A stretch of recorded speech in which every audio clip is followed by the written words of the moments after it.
Okay, so here we are. This is week 5. This is the end of module 2 of the quantum field trip.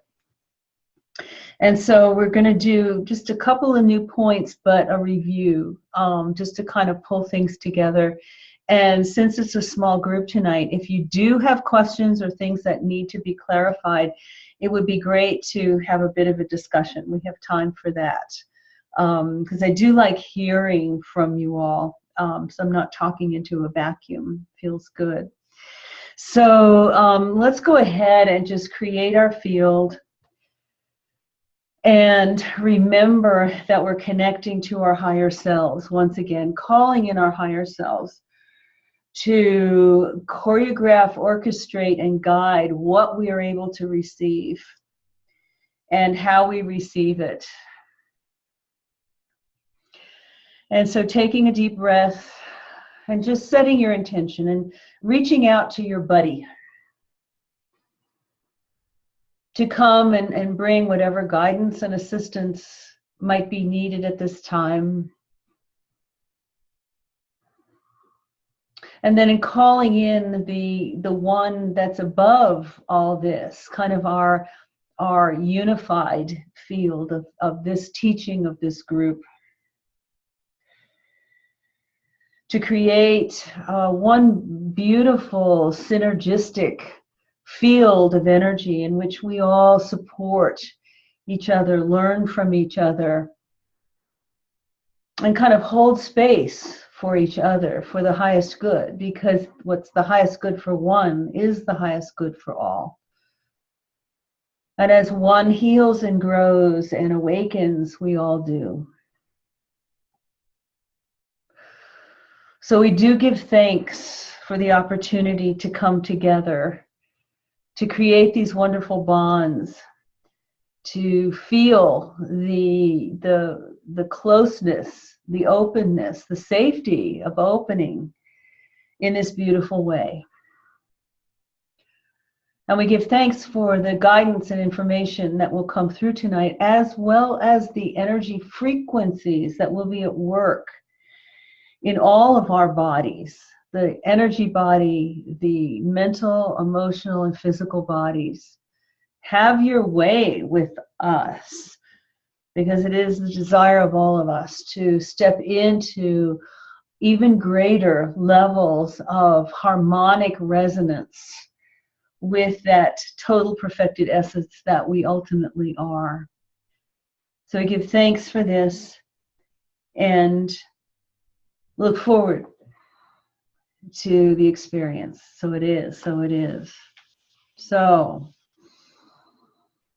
I just want to start with a very quick review of what the quantum is.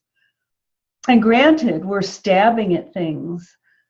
As I've said before, quantum physics to me gives a language that helps some of this stuff make sense. It gives me permission to play in it, to work with it, to do things with it that create change in my life. There have been many such languages and systems through the eons. It seems like humanity, it's been built in to look for more and not just stay here. And so we have some of the ancient esoteric traditions, the shamanic traditions, the ancient religions. So much the Hindu teachings have come down so strongly to today. And yet, for me, the quantum physics language speaks more. And in fact, it explains some of that old stuff. And there have even been books written. I think the Dalai Lama has written something. Carol, I think you gifted me with his book that he is actually opening to the language of quantum physics, because now the science is giving us more. It's giving us more. It's opening us more because we're growing up. Our brain capacity, our nervous system is shifting and adjusting, which is where sort of the growing pains and the confusion come from.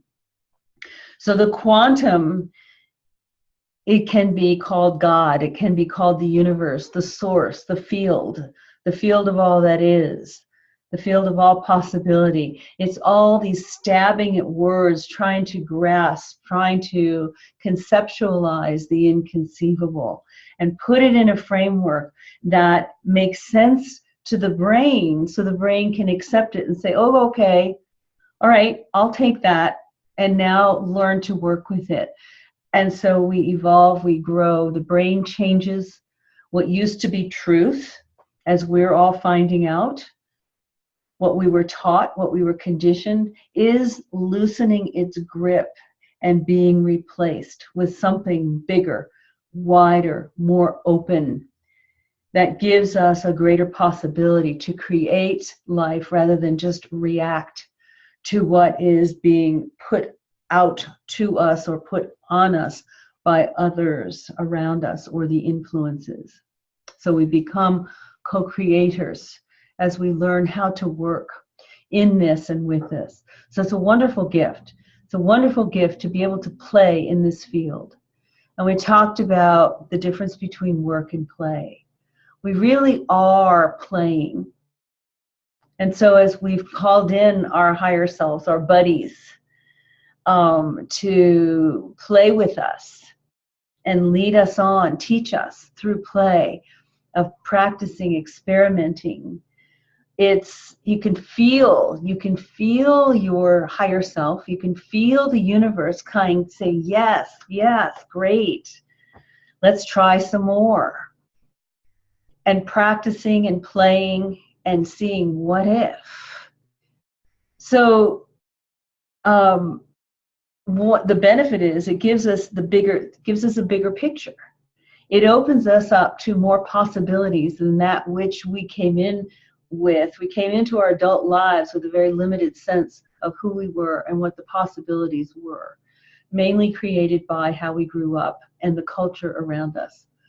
Now we're loosening that. We're no longer in those lineages.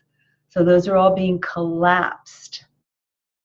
And we'll talk more about that in future modules, that the energetic lineages of our families, our genetic heritage, whether in our ethnicity, our religion, where the geography, it all has an influence. And so we're stepping into sovereignty. We are sovereign beings. We are in the lineage of our soul. That is where we're going. That is where we're going. And it defies our ability to fully absorb it.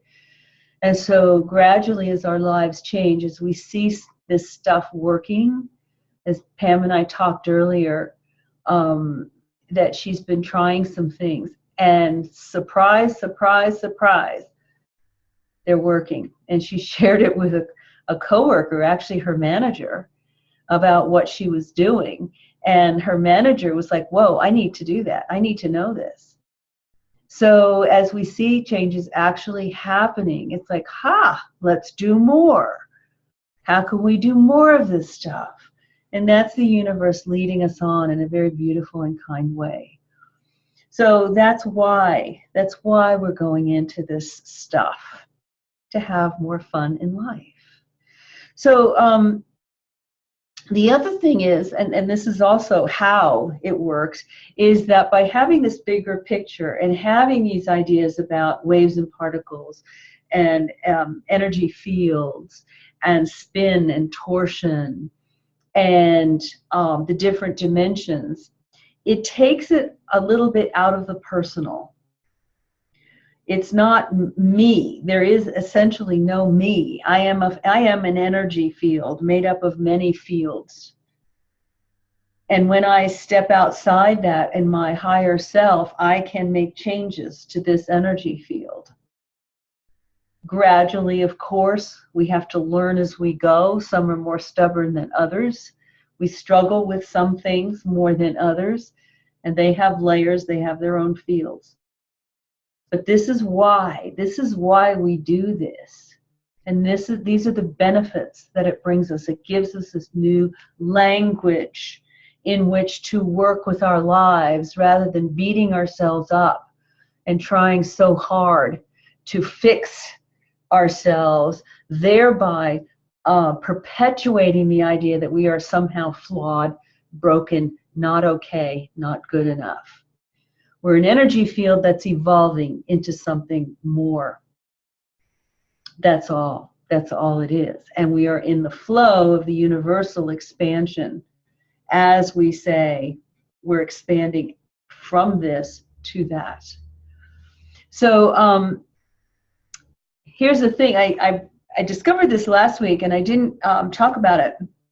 It didn't come up in last week's lesson. But I was sitting there preparing for last week's lesson, and the term fuzzy logic came to my head.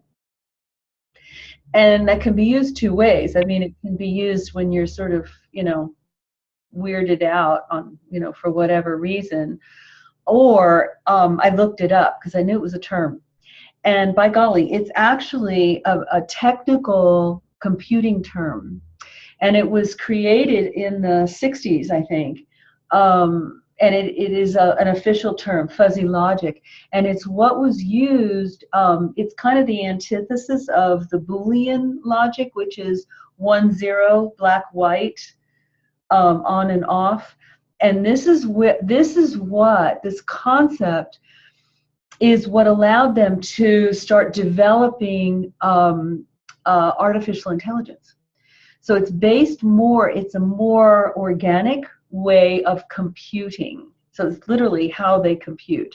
And it's based on degrees of truth versus black, white. And I think it was maybe Wikipedia or some other, I looked at a couple, and you can Google this.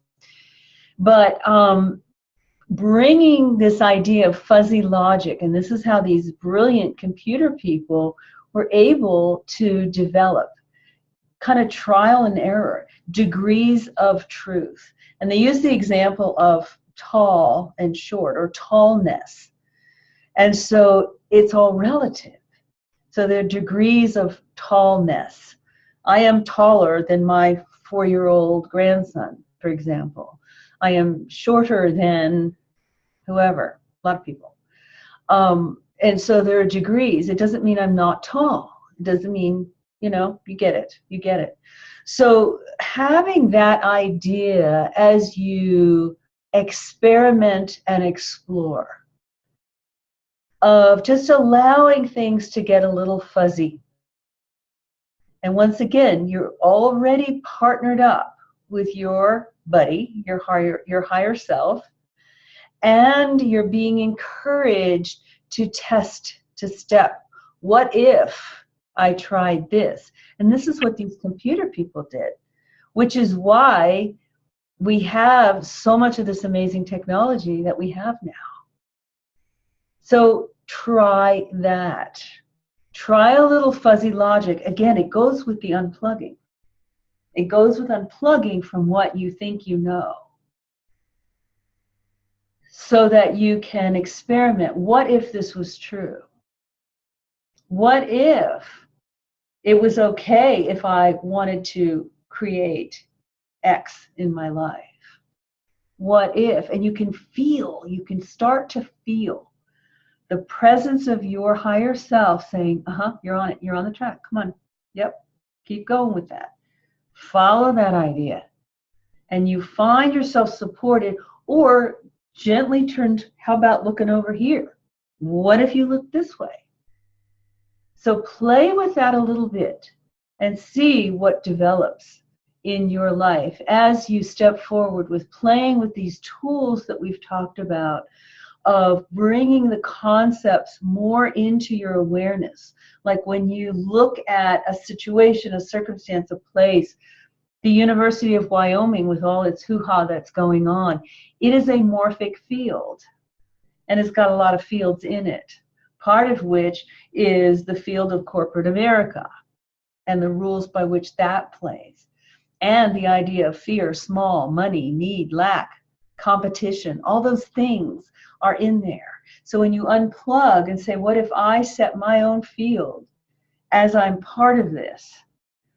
How do I want my work to play out? How do I want to feel in what I do, working with your new crew, that you want them to be encouraged to do a good job. You want them to feel supported in doing these new things. And so part of, this learning to be a good manager, and Pam's in the same situation. She's expanding her management skills. So she's being groomed to go from assistant manager to manager of property. It's a different skill set, but learning, first of all, to heal your own triggers. When someone gets in your face, it's not personal, it's their fear. And knowing that, you're knowing how to, okay, breathe and harmonize energies. All those tools can come into play. So you're no longer trapped in a personal, interpersonal situation. You're looking at an energy field. What tools do I have to work with this kind of thing? So bringing all that in as you go forward in these next weeks. So the other piece that that I wanted to just mention here is how when we work from the quantum, when we go out to the quantum and bring it back, we are working from the level of energy patterns of light and information. And above and beyond everything that manifests is an energy pattern, or a combination of energy patterns, of fields of energy. And so when we can go out to that and work from there, then it is much easier to make the other changes. Because I'm not always saying that all you have to do is shift the energy and you don't have to do anything else. That sometimes is true and amazing things happen and shift. But other times, and you find yourself, you're in it, you're working through, but you've already done your energy work with whatever the situation is, or the relationship is, or whatever. And then you notice as it trickles down, just like light waves, they slow down, they modulate until they show up. So they trickle down. First you have pure energy, which is very high, very fast. And then it comes into the mental, which is slower in the realm of thought, but it's still faster than the physical realm. And then the emotional body. So all of those come into play, and we clear and harmonize and bring into resonance and into alignment all of our bodies, our energy body, our mental body, our emotional body, and finally the physical body. And that is the lowest, slowest, densest vibration. Just like rocks, their molecules vibrate much more slowly than an animal. Trees and plants are faster than rocks, but slower than things that move around. And so there's all of those fields that are coming into play. But one of the reasons why we see people working so hard and struggling so hard, and even using medicine or even natural stuff to fix a disease, to cure a disease, to get rid of a disease or a condition, the energy behind it, fueling it, hasn't been dealt with. So I don't remember if I used this analogy, but I share it with my clients, and some of you may remember it, I don't know. But using the analogy of the lamp in my living room. I could be an absolute master electrician if I've got something going on glitchy with the wiring in my lamp, but if I don't unplug it, if I haven't, turned off the juice, then I'm not going to be able to fix it. I'm just going to get hurt. I'm going to get zapped. I'm going to get frustrated. And that's often how it is when we try to fix ourselves. We try to change habits, change patterns, break out of these things. The juice is still running because the juice wants to have its day. The juice needs to be heard. What's behind this? What's underneath this?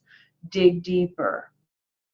So when we work at this level, and this is the level that I use when I'm doing energy work, when I'm holding space for breath work, I'm working to see what patterns are ready to have the juice turned off, are ready to be neutralized.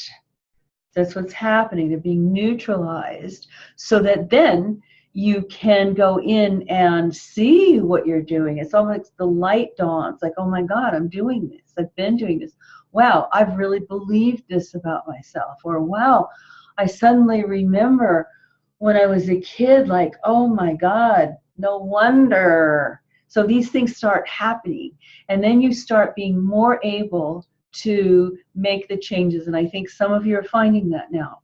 It's easier to learn how to drop into your heart. It's easier to send a harmonizing energy into a room, a space, a situation, because the energy that was holding you is then neutralized. So I'm not saying, and I want to be very clear about this, that just doing this energy work kind of gets us off the hook from doing anything else. There's a thing called spiritual bypass. And you see a lot of it in New Age circles, where everybody's, you know, tripping around, dancing around the moon, doing this, you know, lovely woo-woo stuff. But they're doing it to avoid the hard stuff. They're doing it to avoid, to make themselves feel better, because if they're not doing that, they feel like worthless piece of shit. Maybe that's extreme, but in some areas, yes, that's true. And it's too hard, it's too painful to go in there and do it. And so understanding this, going out and then bringing it in, not staying out there, not tripping out in the quantum with the feel good, woo-woo stuff, but bring it back in to create absolute change in how our lives play out in every sense of the word.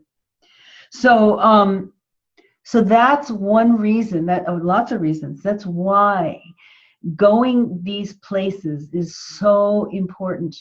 And not only is it important, I mean, yeah, you could do it the other way. You could do psychotherapy, you can do, you know, all these different things, but it's slow going. It's hard trudging if you're not aware and not just dropping into what is the energy that's still running here in me. And we do that by all the stuff we've learned. Noticing the body sensations, noticing how you feel in your head, in your heart, noticing what grips and clutches, noticing what rises up in you. Notice the triggers. This is you tuning in to the signals and the clues and the guidance of your higher self, because you are now partners. You are now partners. So you are retraining your brain and nervous system to be able to work on yourself through the guidance of your higher self. So you are actually the instrument of your own healing. Let's see, here we go. Okay, there we go.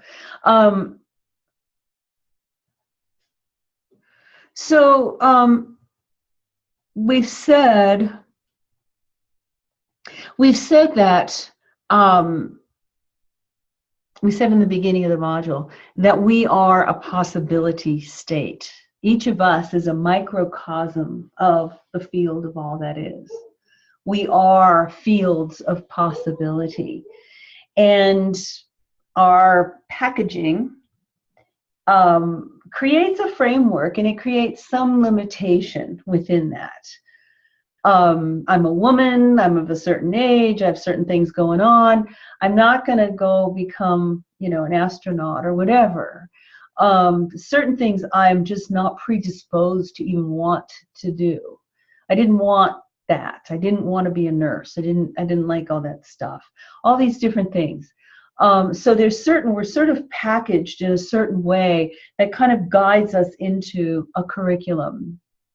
Now, granted, sometimes that's formed by limiting beliefs that are passed on. Like, I didn't know how smart I was. I didn't know that I could go to school and just study and learn and be some whatever. I didn't see that for myself, and my mother has since admitted that she apologized, which is an amazing thing, that she didn't realize that I could do that. It wasn't in her field to allow me. She just wanted me to get married so I'd be safe, and that she could let go of the responsibility of me. So all of that stuff. And so it's taken me a long time to believe that I do know stuff, and that it's not necessarily true that everybody else knows more than I do. So these kinds of things sort of form and shape the conditioning and the framework in which the universe expresses uniquely through each of us. And we all have our own stories of that. That's how we're configured and shaped, like molding clay. But through that's what forms, first of all, our curriculum. It's not random. It's not an accident. It's not fault. There's no blame. It all just is. And on some level, as a soul being, we chose to come through and step through these experiences, to check it off on a soul level, on an eternal soul level, for not just ourselves, but for the whole quantum field. So everything, every personal victory that each of us has over something in our lives, every victory over some limitation, some belief, actually goes into the field of all that is, and creates more possibility for the entire universe, for the entire human race, because we're all evolving together.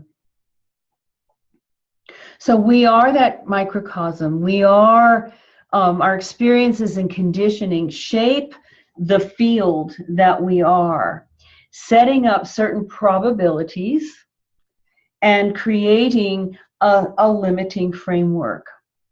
This is what we work through. This is our curriculum. It's not our destiny, and it's not a sentence. And I think that's the biggest thing. That's the biggest awakening. Once you awaken from the fact that this is who I am, and I'm just that way, and that's all there is. So suck it up and stick it out. It's not that. We are being pulled and magnetized by the vision and the dream that our higher self has of the possibility to move through all of this. And we step through that veil of that limiting framework into this expanded field of awareness and knowing and freedom that, again, is unique to each of us. And so how each of us awakens and grows, and what that feels like, and how that shows up in our lives, will be different for each of us, but it all contributes to the whole. It all contributes to the whole. So we all have different kinds of things to work through, the different experiences that form our curriculum, and so different reactions to experiences. So what triggers one person may not trigger me, and it's a tendency like, you have a problem with that, really? But what triggers me, what throws me a curveball, they may say the same thing. And how, for example, I'm reacting to this physical pain that I'm going through is different probably from how Carol is reacting to hers. Different thoughts come through, different whatever, different fears arise. And it's similar curriculum, but how each of us deals with it, and what other what thoughts, what conditioning, what possibilities, what fears this pain serves to bring up is unique to each of us. So we really are like, as my friend used to say, she went through culinary school, and part of the final exam was to cook a perfect consommé.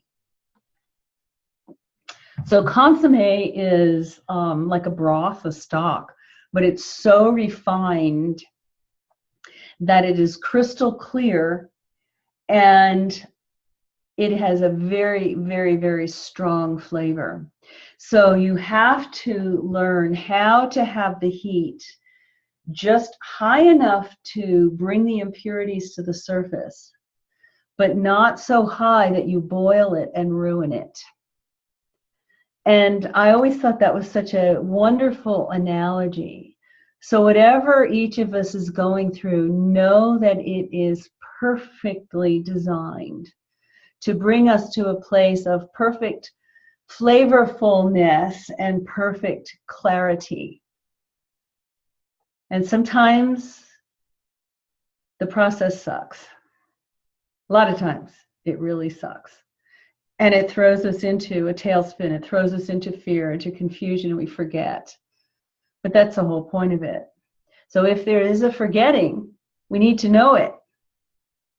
And so being aware as we go through, and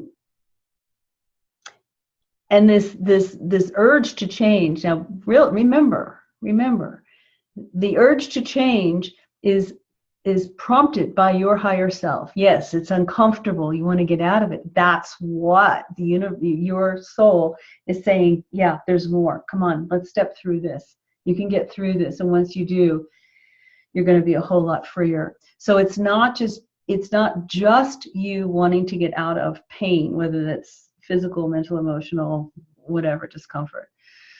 It's not just that. That is the instrument for your soul to prompt you to grow. We have no idea what's on the other side of whatever it is we're facing. We have no idea. But it's going to be good, as it always has been, and it's not going to stop being that now. That is the promise. That's the whole idea of what we are. That's the whole idea of the universe coming back into this one universal love, this unconditional love that just is, that we have felt at times when we've done our going in and are just connecting and are dropping in. It just is. And that is that state of perfect balance and coherence and resonance and oneness.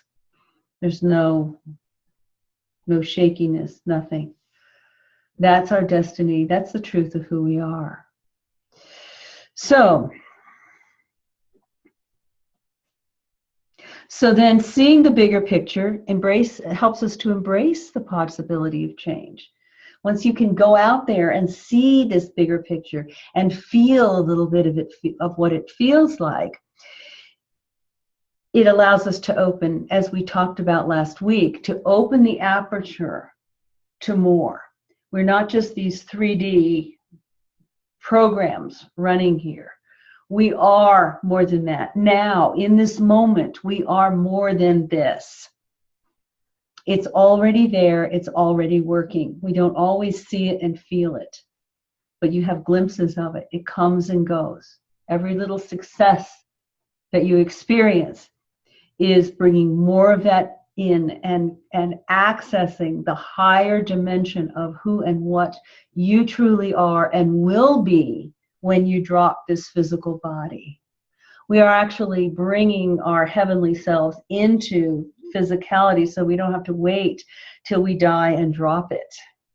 And that's a pretty cool thing to be able to do. That's what we're being called right now, because we're living in these times, to be able to do heaven on earth, heaven as us, creating. That's what keeps us going. So here's the thing. The word healing. This stuff is more than just about healing.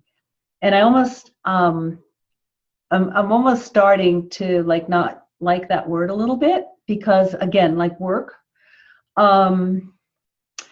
the idea of healing is something is wrong, something is broken, something isn't right, and we have to fix it.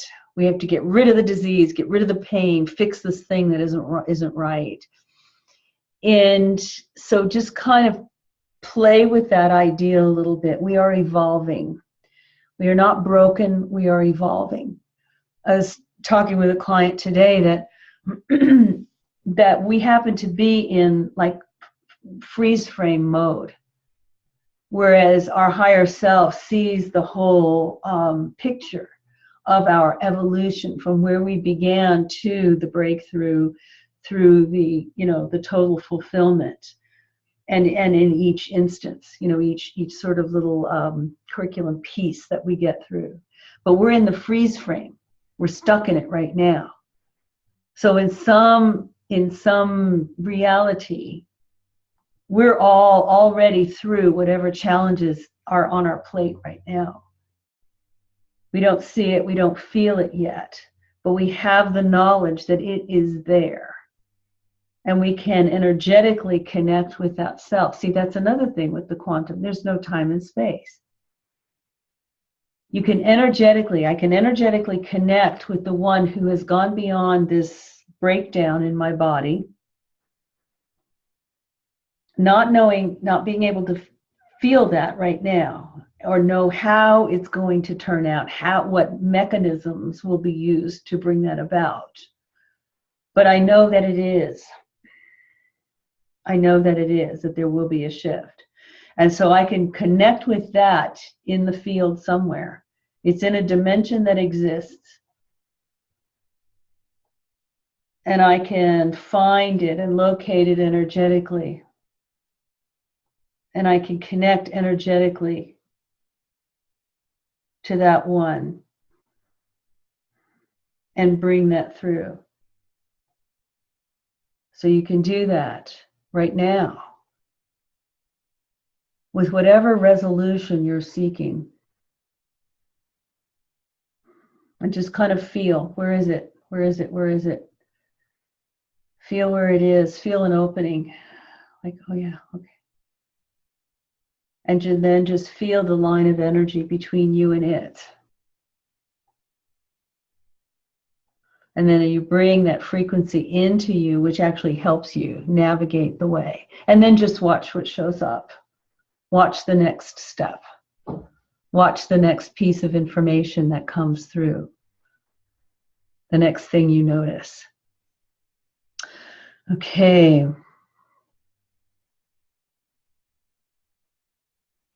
So ultimately, the goal is not to fix this reality as if it's broken, just like we talked about, but to learn that there is more, that we are more. And just like we just did, through accessing the tools of the more, we create a different reality here. So that actually gives us the encouragement. When something happens, even though it's maybe little here and there, it gives us the encouragement, okay, it's working. We're a laboratory. I think I said last week that I'm my own lab rat. We are the laboratory of the universe with the human race. We are our own laboratory. Who would I be if I kept saying yes to the universe? What would life look like if I embodied as much light and information of my higher self as is possible without exploding this physical reality here? Maybe I already have, and maybe I'm living somewhere else. I don't know. Doesn't matter. But it's a good question to ask. What would life look like? What might life look like? And then notice what shows up in your heart. What it might feel like if I embodied this life. How might my work, my relationships, my play, my health, how might that look different? Just play with that. Play with that. So, okay, I think this is a good time to pause since it was a big review plus a little bit more expansion. You know, I can feel it kind of again leading into the next stuff. So, questions, comments, Lee? Well, I'm going to go back to, can you hear me? Yes, I can. Great. Was the, the neutralizing and the changing, or what was it, the thing, Harmonizing? no, what was the thing, the question I asked you clearing. Was it clearing? Oh, right. Because the way I was thinking of how clearing is, back in my other profession, when what is it, EMDR came out? Yeah. And the whole, what they kind of broke that down to, you got these channels in your head, then you try, the tapping, the back and forth kind of thing, was to raise some of those thoughts up out of those channels, so to speak. And then before you put them back in there, you try to put healthy thoughts back in there. So is that kind of the clearing? You clear. I mean, I could say I'm still stuck with what the heck. Why would I choose clearing over neutralizing? Yeah, I think the more you play with it, the more it's going to become very natural. Which wants to be cleared and which wants to be neutralized. And, I think ultimately it doesn't matter. Because let me just say, because when you're talking about the spiritual bypass, kind of like, spiritual bypass is just kind of, okay, I'm going to go around it and avoid it. Right. Is that this clearing? See, it all kind of seems like clearing could be, I'm just going to clear just to not have to think about it. Yeah, so, there can be that. There can be that. So and I'm a spiritual bypasser. You're not. You are, you're not. I've been there. Oh. Yeah. Yeah. I'll bypass, but I want to get into the neutral thing. And I'd say, yeah, I mean, part of that just doesn't make sense. The clearing seems to be temporarily get rid of it, or don't think about it but it's going to come back. Neutralizing seems to just be able to say, I'm going to neutralize it to the point of zero. And if I neutralize it to zero, how can it come back? Right. And it's almost like you're using two different things. And I think sometimes, and I haven't gone into all this entity stuff, but really since the 1970s, not all the time, but most, it's back in the 1970s, I started actually clearing dark entities. That was through the church, because I could just see them. And I could see how they're, stirring things up and latching on to thoughts. And I've kind of brought that to a different place. And I haven't been going into that. But when we alluded to the fact that in different dimensions, there are life forms that have different kinds of bodies, so to speak. They're an energy form. They feed on different things. And there are such things called thought forms. There are such things called parasitic entities. And they're part of, we could put them in the fourth dimension. But I think they're, all over. And I've even seen that the dimensions kind of fold back on themselves and they kind of hide in the crease. But they're just, they're these life forms that are feeding on the byproducts of our thoughts and our emotions.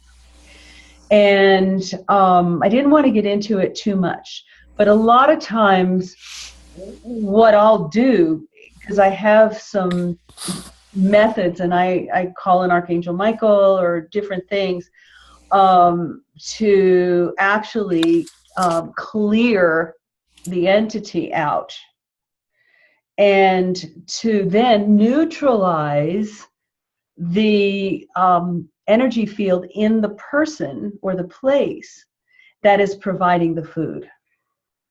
So that's a lot of how I'm using the two different things these days. Did that take it off into a whole new weird place? It's food for thought. Right. I mean, do you have to have somebody else there to help neutralize? No, that's the whole thing. Once you know the setup, you see it. And it's just your intent. Remember, one of the first things we said, beginning this module, and when even in the preview talk that I did on SoundCloud, that it's like this undulating ocean of particles and possibility.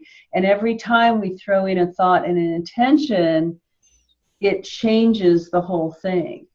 So when you see something, when you notice, and the more you practice this stuff, you'll say, ha. You'll see what's going on. It's like, oh my God. And then you throw that thought to neutralize it. So I think, because of the work that I do and where I've come from and my background, it kind of gives me permission to go there and do that. And if that's not, your thing, or you're not comfortable with that, stick with the neutralizing. And yes, there may well be these other kinds of life forms that exist in different dimensions that, like I said, feed energetically and stir things up to get more food, cultivate their garden, so to speak. A lot of times that's what I have to do energetically for someone in order to let them get a clear enough space around them that they can actually go forward and make a change. So is there two different feelings? Is clearing and neutralizing two different feelings? Yeah, I think so. At least for me. Now, I would think neutralizing would have more of that peaceful inside, everything's in harmony, and clearing wouldn't feel as, I don't know. I mean, it just seems neutralizing would have that all, that peace that passes all understanding.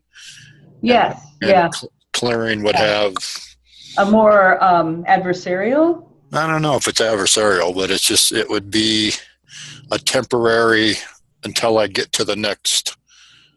Could be something. And honestly, if that's what's resonating, if that's what's making sense to you right now, go with it until it changes.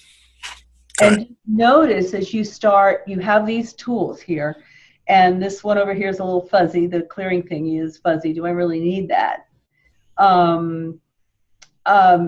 Go with that and just notice what you find yourself saying or thinking or noticing. Yeah, I think that'll help me more, because I think the clearing has more of that. I think the fuzzy part of it makes it make sense. Mm-hmm. The bypass kind of makes it make sense, but it feels good to clear because it's like a temporary, or, I'm not going to think about it at the moment. Yeah. But when it comes back, because I think I've been into that neutral place a few times, and I like that, but I can't seem to stay there. It's an important place for you to be, because the neutralizing actually unplugs you from the energy, the spin of the whatever it is. And once you've unplugged from it and you've become neutral, then you're able to see more clearly what's going on in yourself or a situation or another person, whatever. Mm-hmm. So again, it's like you've got this toolbox here. And you may be real comfortable with several of the tools in it, and boy, those are your go-to all the time. And you've got these over here that they're useful, you sort of know about them, but you know what, I don't feel good enough with them, so let's just leave them in the box, and then maybe they'll show up someday that that'll be useful for me. Mm-hmm. Yep. That help? Okay. Yeah. I mean, it's a little bit more. Yeah. So just notice. Again, notice what you notice. That is so key. Unplug, notice what you notice. Breathe. And breathe into this to give that brain, get out of what you think you know. Well, and I think the comparison too, when you talked about get married, get out, mom doesn't have to worry about you kind of thing. Mm-hmm. Our generation, or I was the youngest of 5 boys, it was get a job. You don't have to worry about being smart. Just go get a job. So, mm-hmm. I relate to that same kind of. Yeah. I didn't go back to school. I was 40 or 30, I said. But my first semester, I had a 1.46 and was on academic probation. So I worked my way out of that and was on the president's list 3-4 times. And good. Yeah. to say, when you work your way up and then you start understanding that you can be book smart. And like I say, I relate to what you talked about with Pam, having to learn to become a manager and, stepping back, because I've got a couple people that I have a difficult time, right. When they come into my face, not turning into my father, and right. and the breathing and harmonizing. So no, it's a good place to be and to practice. And so the clearing, neutralizing, I think I'm practicing kind of a piece of both of them. Yeah, absolutely. And it may be too fine a distinction at this point, just whatever, because you know what? The universe knows your intention. And I think so. Yeah, I think they do. Yeah, absolutely. Very cool. Very cool. Yeah. Good. Good. All right. What else? Anybody? Would Darla fall asleep? She's thinking, processing. And Carol's processing or sleeping. I don't know. Anyway. I sent out yesterday, I think it was, or this morning maybe, I don't remember, the Power Path Astrology. I can't remember who said something. Oh, I know. Yeah, I got an email from Deborah of Sedona Soul Adventures. And so I looked up, I thought, I'm going to check. Because she said there were like 5 planets retrograde. And I'm like, about this astrology thing, because you can get really in a goofball head trip with it. But the influences are there. They're pulls, they're energies, they're, gravitational grids that we're part of. So anyway, I looked up this power path, and it says the theme for May is instability. And I thought, holy crow, here I am lurching when I walk and having to hold on to things. And I'm thinking, yeah. And it's talking about old structures, supposedly stable structures breaking down, but the new ones have not taken their place yet.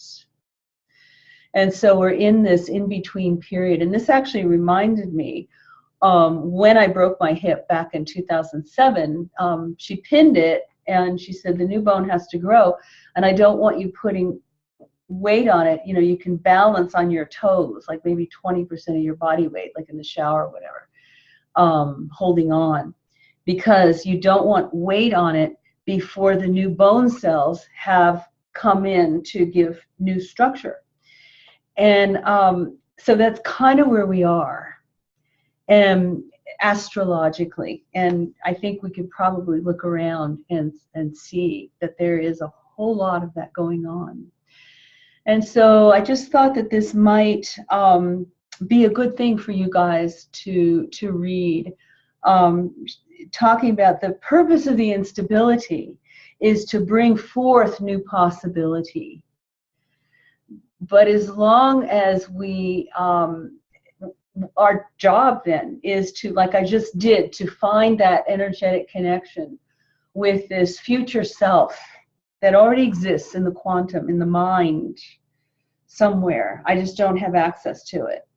So it's the same thing with all this stuff. What's on the other side of this period of instability? We don't see it yet because we're in the freeze frame of these moments, processing through. And so not giving in to the fear. Acknowledge the fear. Like, wow, this is really scary. I don't know what's going to happen. What's my life going to look like? Acknowledge it and recognize it, but don't succumb to it and don't collapse into it. And to the extent that you find yourself collapsing a little bit, have moments of collapse, again, looking at yourself, looking at your human self from that higher consciousness that you're already cultivating. You've got those in your brain, those brain patterns, the grooves in the brain already have this information. So you can look at that one who's collapsing and fearful with compassion from a neutral place. Because that piece of you is not fearful, but you're also feeling the piece of you that is. So you've got this double thing going inside your body and your brain. Does So breathing, breathing, breathing, and being kind, gentle, and stepping back into neutral, knowing that all of this is for our good. All of this is for our good. There's a verse in Jeremiah that I took with me when I left the church. I said, okay, God, I want the truth of you. I'm sick of this bullshit. And I said, there's a verse. It says, two of them actually. If you seek me with all your heart, I will be found by you. So that puts God, the universe, in the active. Like if I'm seeking all my heart, I may not know where I'm looking, but it's with all my heart because I really want to know. I really want to know what's true. I want to know what's true. And even though I don't know where, the right path is or whatever, it was like the divine saying, I'll make sure that I'm found, that the truth is found. And the other verse also in Jeremiah is, I know the plans I have for you, says the Lord. Plans for good and not for calamity, to give you a future and a hope. So 2 verses, I said, okay, this is all I'm taking. It took 10 years to come around again. But I think I found it. I think I found it. And so divine mind, we are divine mind. We are the thought divine mind is having, even in our imperfection, even in our confusion and lostness and complaining. We can't help but make it. The choice is, how far do we get in this life? How far do we want to go? And how can we make it this amazing game? Say, aha, ha, I found that. There's always more. But that's it. That's that. Let's just make this amazing and see what amazing things we can create. And you move through instability. You move through your fears, watching them. And we support each other. So I'll just add one more thing that I hand wrote at the top. And that was surrender. Because that was me this week. Okay, so I've got all these tools, all these things, I didn't have the energy to use any of them. I just surrendered into the fact that I don't know. And I just stopped and surrendered into the fact of needing to rest and be quiet and get out of people I'd been with, socializing that I'd done, and come back in and just now be this and surrender into whatever was going on. And so then from that place of surrender and quietness, it's kind of an unplugging. So surrender is very much like unplugging and dropping into the heart and into neutral. It's very much the same thing. And taking a breath. And then, little by little, something shows up. It's like you can do this, and you have the juice to do that. So again, trusting the process. I think that's it. Anything else that I left out or you want more on? No? Darla. Yeah, you're 2 things. One's a statement, one's a question. Your first statement regarding Jeremiah was profound to me, because I'm so often through, with different healing experiences asked, what's your intention? What's your intention? And this entire time, one of the most frustrating things I experience is I don't know what my intention is. Mm-hmm. I'm looking for my intention so I can find what it is I'm seeking. And I always felt like a failure is a harsh word, but non-direction, that I didn't have direction because I didn't know what I was seeking. So your word, I didn't know what my intention was. So your words that you don't know what you're seeking, but you're seeking it with all your heart was just a beautiful sentence to describe what I struggle with. I don't know what it is I'm seeking, but I know I'm called to find it. Yes. It's amazing. It's amazing. So thank you for that statement. The other thing, I have a quick question for you, if you don't mind. I was having lunch today with a friend of mine and was explaining this webinar series to her, because she's probably the one person that I can talk to about it that is energized about it and somewhat understands it, and that I'm not judged. And hearing some of her own personal gifts, experiences as well. And Meredith, what was happening is, as I was talking to her, I found myself numerous times trying to like take deep breaths of air. Like I just had to stop and, breathe in, and it kept happening and happening. And I don't know why it was happening. Do you have any idea of why I would have had that need to breathe deeply during this conversation while I was in a safe area? Right. So you commented that she's one of the few people that you could safely talk to. Yeah. Without being judged. I suspect that what you were processing and feeling was all the other times when you couldn't. That actually was a healing experience, kind of cellularly, allowing you to step into a place where you can share these things safely. So, but it was kind of like taking you through a little bit of fear, even though you might have not have been feeling fear, but you were feeling it as a constriction and a breathlessness, maybe. Thank you, because it did feel like a fearful sort of reaction, and yet I was probably in the most safe place that I had been. Yeah. And that was the conflict. Yeah, no, that's good. That's really good. No, I think it was shifting. Good. Shifting that. Yeah. Thank you for letting me ask that off-topic thing, because I just experienced it and I wasn't understanding it at all. Yeah, no, that's good. Whatever you need to know, even if it's not on topic, it's all topic. It's all topic. Yes. Anybody else? Carol, anybody? Anything? Can you hear me? This is Carol. Yes, I just unmuted you. Oh, okay. I had a question. This was last week. I don't know if it was the paper you wrote or if you talked about this, the torsion field. Physics with Dr. Richard Bartlett. And I guess it was the books that he wrote, Matrix Energetics and the Physics of Miracles.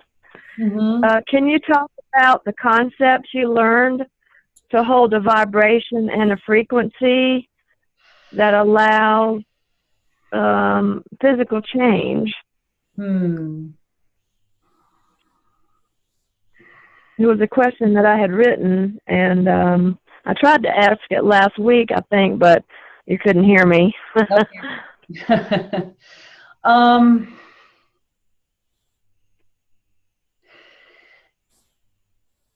I believe that this goes to what we were talking about, working through the energy fields, working from the energetic level and throwing your thought and intention out there, because it's the field that does the work. So it's not your ability to hold a vibration at this point. If it was, none of us would ever get anywhere. Okay. So you feel the desire. The desire is coming from your higher self. The desire was put there by your higher self to like move you along. And so when I went to the workshop there, they have this little 2-point technique that they teach, and they say, this is just a placeholder. It's a job that you give your left brain, and then you drop into the field of your heart and forget about it and let the field do the work. So it is your intent. So all you notice is your intent. And the more you drop into the heart, unplug into neutral, and honor your intent and have love and compassion, that soft tenderness for yourself, as you're learning and growing. I mean, we're like little toddlers. We're teaching little toddlers here how to do stuff.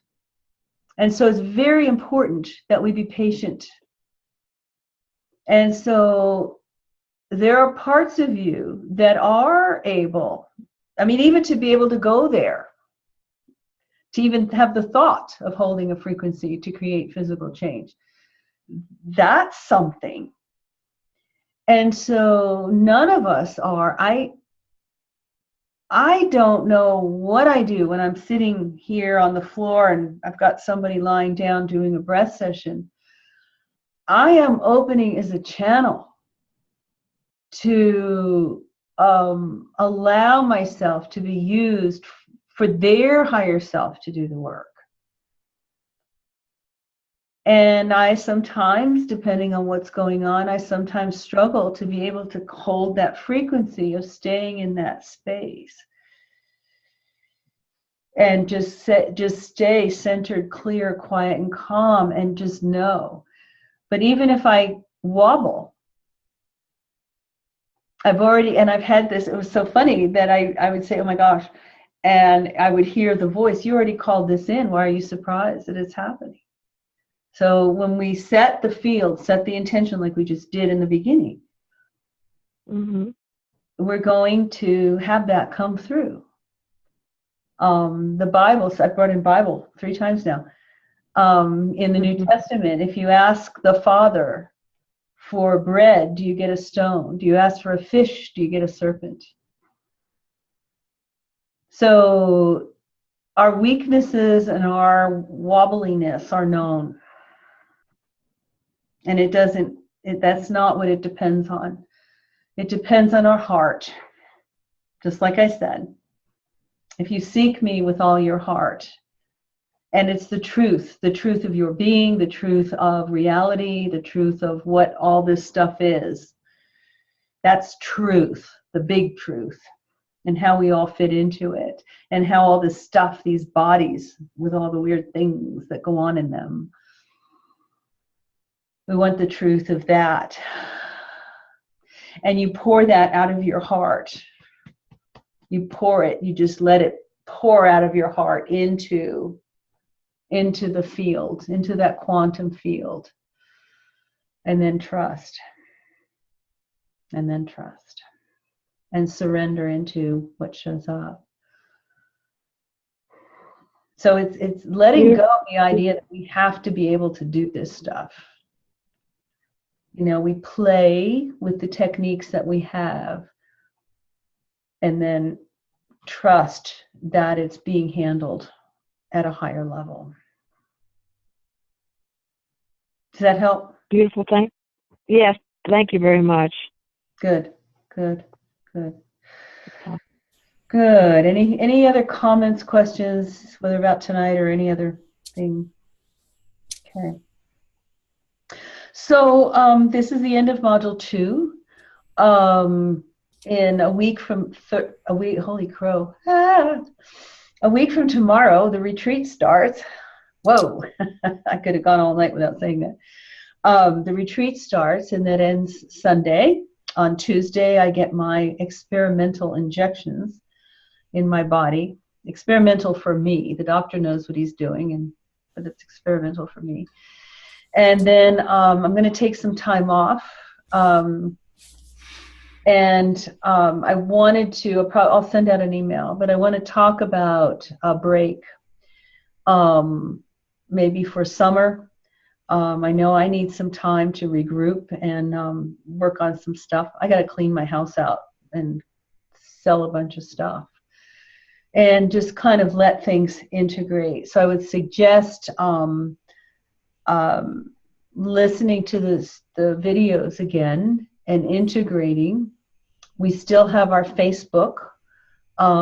Maybe if we want just a informal gathering just for some questions or comments or updates, like during the month of June or something like that, somewhere in there, we can do that.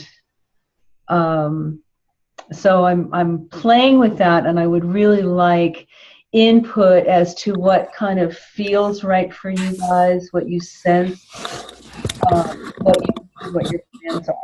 Okay. Okay. All right. So, anybody else? Something to say? I think we're done. So I'm going to stop the recording now.